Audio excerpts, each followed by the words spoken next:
باب الجمعۃ فی القری والمدن، بستیوں اور شہروں میں جمعہ پڑھنا، یعنی جمعہ کی نماز کسی گاؤں میں بھی ہو سکتی ہے اور شہر میں بھی ہو سکتی ہے. یعنی اس تکلیف میں نہیں ڈالا گیا کہ اگر کوئی کسی گاؤں میں رہتا ہے یا چند گھر ہیں وہاں پر تو وہ ٹریول کر کے شہر ہی پہنچے تو جمعہ پڑھ سکتے نہیں، اگر وہ لوکلی جمعہ ارینج کرنا چاہتے ہیں تو کر سکتے ہیں. اب جیسے آپ دیکھیں ہمارے ہر سیکٹر کی مسجد میں جمعہ ہو رہا ہوتا ہے، بلکہ ہمارے ہاں تو ایک گلی میں 2 جمعے بھی ہو رہے ہوتے ہیں. حدثنا محمد بن المثنى قال حدثنا ابو عامر العقدي قال حدثنا ابراهيم بن طهمان عن ابي جمرة الضبعي عن ابن عباس انه قال ان اول جمعة جمعت بعد جمعة في مسجد رسول الله صلى الله عليه وسلم في مسجد عبد القيس بجواثة من البحرين. حضرت ابن عباس کہتے ہیں کہ پہلا جمعہ جو جمعہ ہوا مسجد نبوی کے علاوہ وہ مسجد عبد القیس میں ہوا جو جواسا کے مقام پر تھی. جواسا جگہ کا نام ہے، اور جواسا کہاں ہے؟ یہ بحرین کا علاقہ ہے، یعنی دور کا علاقہ جہاں پر الگ سے جمعہ پڑھا گیا. یعنی یہ تکلف نہیں کیا گیا کہ وہ سارے لوگ وہاں سے بھی آ کے مسجد نبوی میں ہی پڑھے. اگر یہ شرط عائد ہوتی تو ہم کو بھی ہر جمعے مدینہ جانا پڑتا.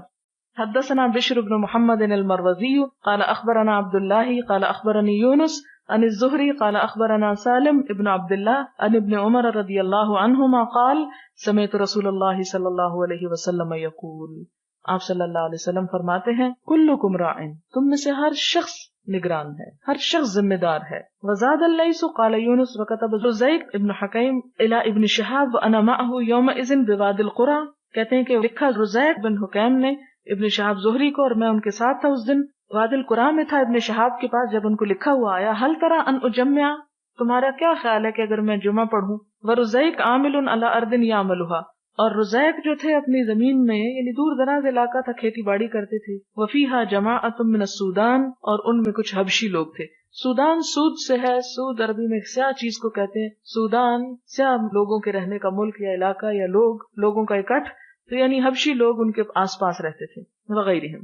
ورزیق یومئذ علی ایلہ، اور رزیق ان دنوں میں ایلہ میں تھے، یعنی ایلہ کے حاکم تھے. فکتب ابن شہاب، تو انہوں نے ابن شہاب سے ایک فتویٰ پوچھا، اور ابن شہاب وادی القری میں تھے. فکتب ابن شہاب، تو انہوں نے ابن شہاب سے ایک فتویٰ پوچھا، اور ابن شہاب وادی القری میں تھے. وَأَنَا أَسْمَعُ، اور میں نے سنا، يَأْمُرُهُ أَن يُجَمِّعَ، کہ وہ انہیں حکم دے رہے تھے کہ لوگوں کو اسی علاقے میں ملا کے جمعہ پڑھ لو. يُخْبِرُهُ أَنَّ سَالِمًا حَدَّثَهُ، اور ان کو ابن شہاب نے کیا دلیل دے کے بھیجی کہ سالم کون تھے؟ عبداللہ بن عمر کے بیٹے تھے. کہ سالم حدثه ان عبداللہ ابن عمر قال سمعت رسول اللہ صلی اللہ علیہ وسلم یقول، یعنی ابن شہاب الزہری نے حدیث بھی لکھ کے بھیجی ان کے سوال کے جواب میں. کیا؟ کلکم راع وکلکم مسئول عن رعیتہ، کہ ہر شخص نگران ہے اور ہر شخص اپنی رعیت کے بارے میں پوچھا جائے گا. تو یہ حدیث یہاں کیوں لکھ رہے ہیں؟ ان کو بتانے کے لیے کہ جس علاقے میں تم رہ رہے ہو وہاں کے حبشی لوگ جو ہیں وہ تمہاری رعیت ہیں، تم ان کے ذمہ دار ہو، لہذا ان کو جمعہ بھی پڑھا سکتے ہو. الامام راعٍ، امام بھی نگران ہے. الامام اب یہ مسجد کا امام بھی ہو سکتا ہے اور شہر کا امام بھی. ومسئول عن رعیتہ، وہ بھی اپنی رعیت کے بارے میں پوچھا جائے گا. والرجل راع فی اہلہ، اور ایک شخص بھی اپنے گھر والوں کا نگران ہے. وہو مسئول عن رعیتہ، اور اپنی رعیت کے بارے میں اس سے پوچھا جائے گا. رعیت سے مراد جن کی نگرانی اس پر لازم آتی ہو. والمرأة راعیۃ، عورت بھی نگران ہے. فی بیت زوجہا، اپنے شوہر کے گھر میں.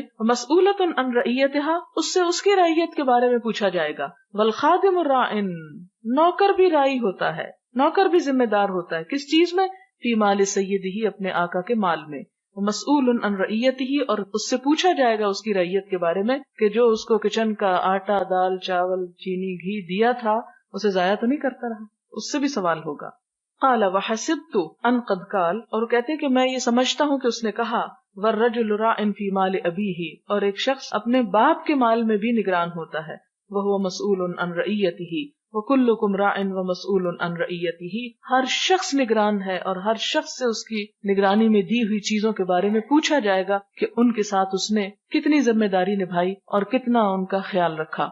اس میں آپ دیکھیں کہ ایک تو یہ ہے کہ ایک انسان کسی بھی حیثیت میں ہے تو وہ نگران ہے، اور ایک یہ ہے کہ اگر اس کے سامنے کوئی بھی نہیں، اکیلا کسی قید خانے میں ہے مثلاً، تو وہ کہے میں تو نگران نہیں ہوں، تو کلکم سے تو نکل گیا. نہیں، وہ پھر اپنے ہاتھ پاؤں اور اپنے جسم اور اپنی صلاحیتوں پر نگران ہے، ان کا ذمہ دار ہے. اس سے یہ پوچھا جائے گا کہ اس نے اپنے جسم کا حق کتنا ادا کیا، ان سے اپنی قوتوں سے کیا کام لیا. اسی لیے وہ دعا پڑھتے ہیں نا کہ متعنا باسماعنا وابصارنا وقواتنا، کہ ہماری قوتوں سے بھی ہم کو فائدہ اٹھانے کی توفیق دے، کیونکہ ہم اس پہ نگران بنائے گئے ہیں.